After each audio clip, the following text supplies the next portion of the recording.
Today we are going to discuss about the resignation of Vice President of India. And in this topic, we are not going to give you any YouTube type of content. क्यों resignation दिया, क्या reason थे? We will discuss the things only which are required for UPSC only. ठीक? तो ये मसाला content नहीं होगा. That is what the requirement of UPSC and what type of question UPSC can ask from this section. So as we know that Vice President of India has resigned, और उससे पहले you must know the vice president of India elect कैसे होता है, और फिर vice president of India के resignation के जो कॉन्सिक्वेंसेज है वो क्या होंगे, और वाइस प्रेसिडेंट ऑफ इंडिया के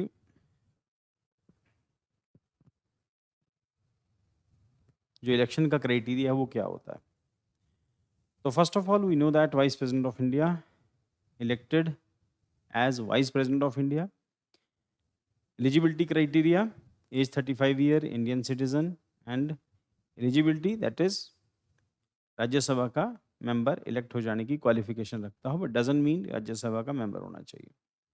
vice president of India as vice president of India elect होता है. उसके बाद क्योंकि वाइस प्रेसिडेंट ऑफ इंडिया कोई काम नहीं करता और उसको एक काम दे दिया जाता है x officio chairman of Rajya Sabha का, क्योंकि इंडिया में खाली बिठा के सैलरी नहीं दे सकते. वाइस प्रेसिडेंट ऑफ इंडिया का काम तब शुरू होता है जब प्रेसिडेंट ऑफ इंडिया इंडिया में अवेलेबल नहीं होते, एब्सेंट हो, रेजिग्नेशन हो या किसी और रीजन से. देन क्योंकि वो तो एक्सेप्शनल केसेस के अंदर होगा, और क्योंकि इंडियन कॉन्स्टिट्यूशन में टर्म मेंशन्ड है there shall be a vice president of India, it means vice president of India होगा ही. पर वाइस प्रेसिडेंट ऑफ इंडिया, एक वाइस प्रेसिडेंट ऑफ इंडिया दूसरे वाइस प्रेसिडेंट ऑफ इंडिया के बीच में गैप कितना होगा इंडियन कॉन्स्टिट्यूशन में मेंशन नहीं है. प्रेसिडेंट के केस में मेंशन्ड है कि विद इन 6 मंथ्स इलेक्शन हो जाने चाहिए और प्रेसिडेंट ऑफ इंडिया चुन लिया जाना चाहिए. पर वाइस प्रेसिडेंट के केस में ऐसा मेंशन नहीं है. नॉर्मली ऐसा ही होता है कि जैसे वाइस प्रेसिडेंट की सीट खाली होती है तो कोशिश होती है जल्दी से जल्दी भर दें. क्यों? क्योंकि वो राज्यसभा का चेयरमैन भी होता है. अब हटाने का जो प्रोसेस है, वाइस प्रेसिडेंट ऑफ इंडिया को हटाने का प्रोसेस और प्रेसिडेंट को हटाने के प्रोसेस में थोड़ा सा डिफरेंस है. वाइस प्रेसिडेंट ऑफ इंडिया को हटाने के लिए effective majority of Rajya Sabha required होती है. अब इफेक्टिव मेजॉरिटी क्या है? जितने टोटल नंबर ऑफ मेंबर्स हैं राज्यसभा के, उसमें से जो एब्सेंट हैं उसको निकाल देंगे और फिर जो वोट होगा उसका 50% प्लस 1 अगर आ जाता है तो vice president of India remove हो जाएगा. वाइस प्रेसिडेंट ऑफ इंडिया को हटाने के लिए राज्यसभा की सिंपल मेजॉरिटी रिक्वायर्ड है, राज्यसभा की इफेक्टिव मेजॉरिटी रिक्वायर्ड है. राज्यसभा से बिल पास हो जाने के बाद ये लोकसभा में जाता है. अब राज्यसभा से पास हो जाने के बाद लोकसभा में इस करके जाता है क्योंकि जो जो वाइस प्रेसिडेंट ऑफ इंडिया है वो राज्यसभा का चेयरमैन है. तो राज्यसभा में जो हटाने का प्रोसेस है वो एज अ चेयरमैन होता है, वाइस प्रेसिडेंट ऑफ इंडिया भी समझ सकते हो आप. बट एक हाउस में बिल पास हो जाने के बाद बिल दूसरे हाउस में जाता है, क्योंकि हटाने का प्रोसेस जिस हाउस में वो मेंबर है, जिस हाउस से वो रिलेटेड है, क्योंकि मेंबर तो होता नहीं किसी भी हाउस का वो, तो जिस हाउस से वो रिलेटेड है, जिस हाउस का वो चेयरमैन है, वहाँ से उसको हटाने का प्रोसेस शुरू होता है. इफेक्टिव मेजॉरिटी से राज्यसभा में बिल पास होता है. पहले लक्ष्मीकांत की बुक में ये गलत लिखा होता था, अब उन्होंने चेंजेस कर दिए हैं इसके अंदर, पर अभी भी इफेक्टिव मेजॉरिटी की डेफिनेशन उसने वहाँ पे मेंशन नहीं की है. चलो, राज्यसभा से बिल पास हो जाने के बाद जाता है लोकसभा के अंदर. लोकसभा इसको सिंपल मेजॉरिटी से बिल को पास कर देती है. यहाँ से पास हो जाने के बाद वहाँ क्यों भेजा जाता है, जबकि लोकसभा से जो स्पीकर हटाया जाता है उसका बिल राज्यसभा में नहीं भेजा जाता.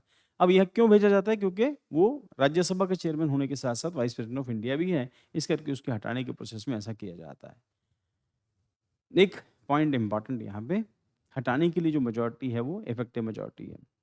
ठीक, अब हटा दिए जाने के बाद जिस दिन ये पास हो जाता है, इम्पीचमेंट का प्रोसेस शुरू, जिस दिन उसको रिमूवल का प्रोसेस शुरू हो जाता है, वहाँ से लेके हटा जाने का प्रोसेस 14 दिन का पहले नोटिस देना पड़ता है. ये एक फॉर्मेलिटी है. प्रेसिडेंट और वाइस प्रेसिडेंट दोनों के केसेस के अंदर 14 डेज नोटिस के बाद प्रोसीडिंग स्टार्ट होती है. उसको रीज़न बताते हैं क्यों हटाना है. जिस दिन उसको हटाने का प्रोसेस होता है उस दिन वो अपनी चेयर से उतर के नीचे बैठता है, पर एज अ मेंबर बैठेगा. नीचे बैठने का राइट है उसको, पर वोट नहीं कर सकता. ठीक, अपने केस में सुनवाई कर सकता है. ये तो एक प्रोसेस हो गया. अब जब वो खुद रेजिग्नेशन दे देगा तो उसके बाद अगला प्रोसेस शुरू होता है कि next vice president of India चुन लिया जाना चाहिए. अब जो next vice president of India है वो, उसके चुने जाने का प्रोसेस जो है, टाइम जो है, इलेक्शन का जो टाइम है वो मेंशन नहीं है कि टाइम गैप कितना होगा, क्योंकि प्रेसिडेंट के केस में as we have discuss 6 months का मैक्सिमम टाइम गैप है. सो यहाँ उसको डिस्कस करते हैं. So he is the third vice president of India in Indian history to resign mid term. पहले वीवी गिरी साहब ने किया था, खुद प्रेसिडेंट बन गए थे. उसके बाद आर वेंकटरमन है. He highlights of the resignation and succession process under Article 67 Clause A of the Indian Constitution. Vice President can resign at any time a written resignation must be submitted to the president. अब यहाँ पर एक point important है कि लोकसभा का जो speaker होता है वो डेप्यूटी स्पीकर को अपना रेजिग्नेशन देता है, डेप्यूटी स्पीकर स्पीकर को रेजिग्नेशन देता है। लोकसभा के अंदर तो ये प्रोसेस है कि speaker deputy speaker, deputy speaker speaker को। राज्यसभा के अंदर जो डेप्यूटी स्पीकर राज्यसभा है उस स्पीकर को डेप्यूटी चेयरमैन ऑफ राज्यसभा है वो चेयरमैन के नाम से रेजिग्नेशन देगा। अब पॉइंट ये है कि चेयरमैन किसके नाम से रेजिग्नेशन देगा।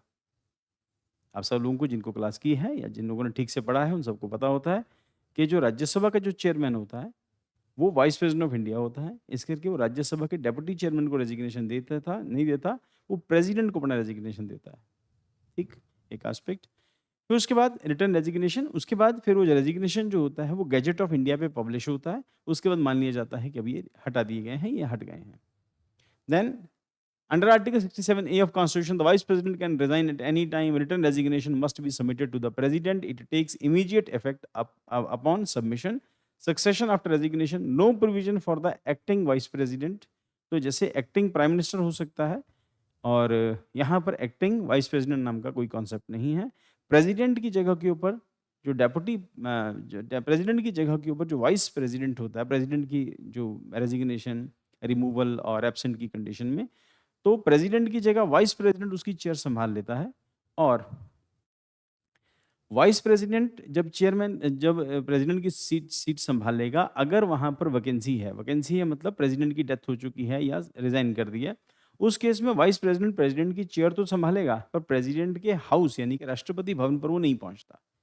अब सिमिलरली यहाँ पर वाइस प्रेसिडेंट ऑफ इंडिया ने या राज्यसभा के जो चेयरमैन है जब उसने रेजिग्नेशन दे दिया तो इसका मतलब ये नहीं है कि डेप्यूटी चेयरमैन इंडिया का वाइस प्रेसिडेंट हो जाएगा। ठीक, और ध्यान रखना डेप्यूटी कई सारे होते हैं, वाइस एक ही होता है। अब इस कंडीशन में वाइस प्रेसिडेंट का इलेक्शन अलग से होगा। अब पॉइंट ये कि वाइस प्रेसिडेंट का जो इलेक्शन होगा वो अगला वाइस प्रेसिडेंट कितने टाइम के लिए प्रेसिडेंट रहेगा, इंपॉर्टेंट है।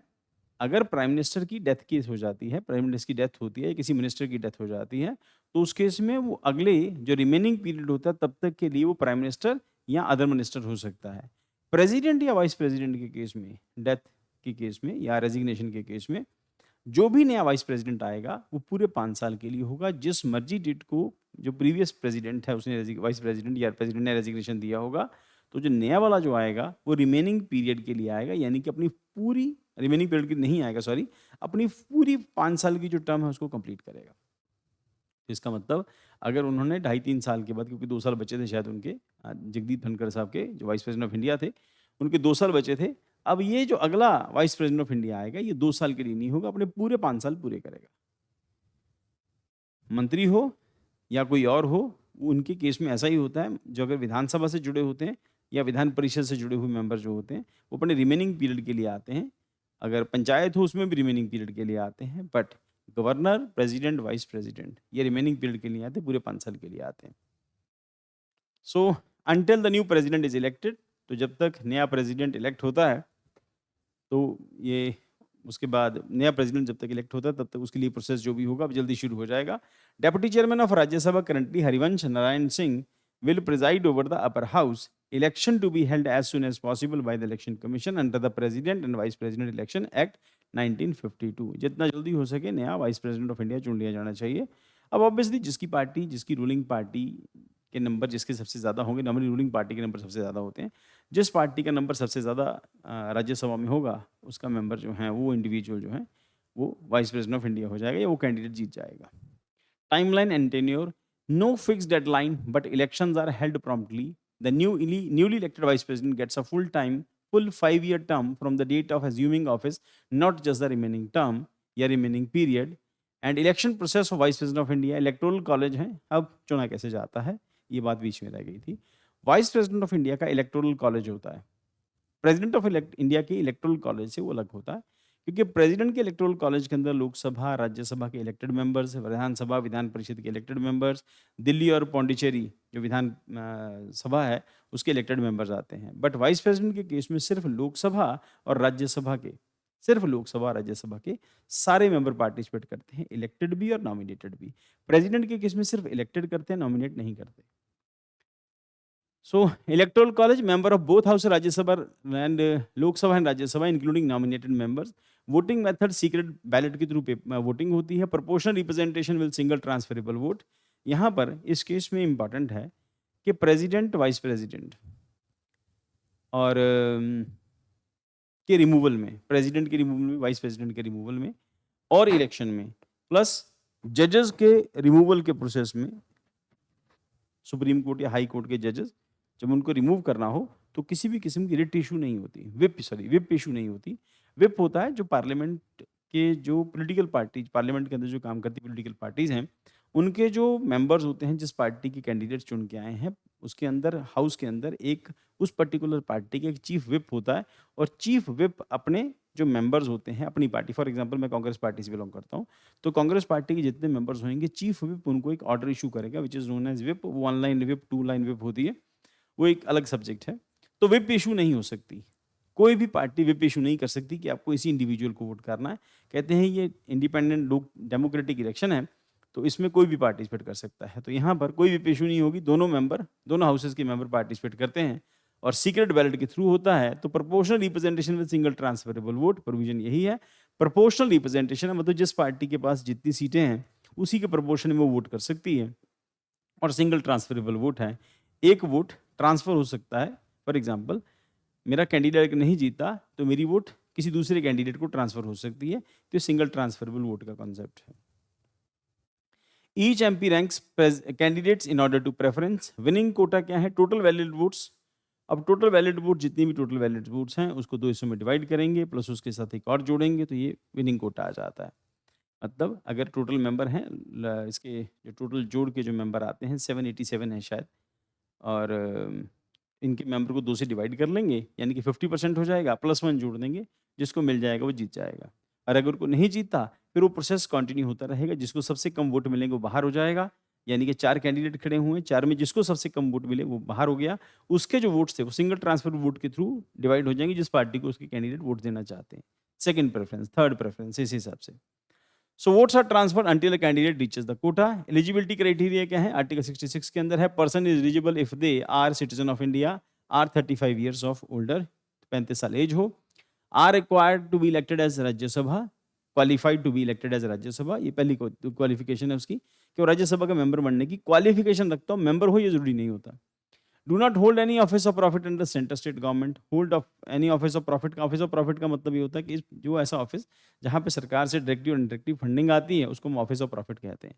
तो इसका मतलब एक टाइम पर ऊपर 2 सैलरीज नहीं ले सकता, या फिर ऐसी कंडीशन में जहाँ पर वो गवर्नमेंट एम्प्लॉई है या गवर्नमेंट से डायरेक्टली और इनडायरेक्टली फंडिंग आती है, पहले उससे रिजाइन करेगा फिर वो इलेक्शन लड़ेगा। Role and importance of vice president, second highest constitutional office है। सेकंड हाईएस्ट क्यों? प्रेसिडेंट के बाद सबसे दूसरे नंबर के ऊपर यही आता है, सबसे इंपॉर्टेंट नंबर प्रेसिडेंट, देन फिर vice president, then prime minister, then फिर लोकसभा का जो स्पीकर होता है। Acts as ex officio chairman of Rajya Sabha, temporary discharge function of president of the office become if the office become vacant. अगर office खाली होगा तो प्रेसिडेंट का चार्ज संभालेगा और वो उस टाइम पर प्रेसिडेंट वाली ही सैलरी लेगा। जब वो प्रेसिडेंट का चार्ज संभाल रहा है तो प्रेसिडेंट वाली सैलरी ही चार्ज करेगा। उस केस में उसको एक सैलरी मिलेगी प्रेसिडेंट की। इंपॉर्टेंट ये है कि क्या डेप्यूटी प्रेसिडेंट की, sorry vice president of India की क्या कोई सैलरी होती है? ये बहुत इंपॉर्टेंट एस्पेक्ट है। वाइस प्रेसिडेंट ऑफ इंडिया की कोई सैलरी नहीं होती। He will get the salary as the chairman of Rajya Sabha. ठीक है, राज्यसभा के चेयरमैन की सैलरी वो कैरी करता है, वो जो भी एमोलमेंट्स उसको मिलते हैं वो ले सकता है। Otherwise vice president of India की कोई सैलरी नहीं होती। तो ये जब प्रेसिडेंट बनेगा तो इसको सैलरी प्रेसिडेंट वाली मिलेगी, 1 दिन के लिए, 2 दिन की, जितने दिनों के लिए। पर उस केस में इसका घर ट्रांसफर नहीं होगा। ना ही vice president of India president बन जाने की कंडीशन में प्रेसिडेंट हाउस जाके बैठेगा, वो अपने ही घर में रहेगा जो उसको है, क्योंकि प्रेसिडेंट हाउस प्रेसिडेंट को अलॉट हुआ है। जब प्रेसिडेंट की सीट खाली होगी तो प्रेसिडेंट के लिए अलग से इलेक्शन होगा। ये अलग बात है कि vice president of India president के लिए इलेक्शन लड़ सकते हैं, जैसे हम लोगों ने वीवी गिरी का नाम देखा है यहाँ पे।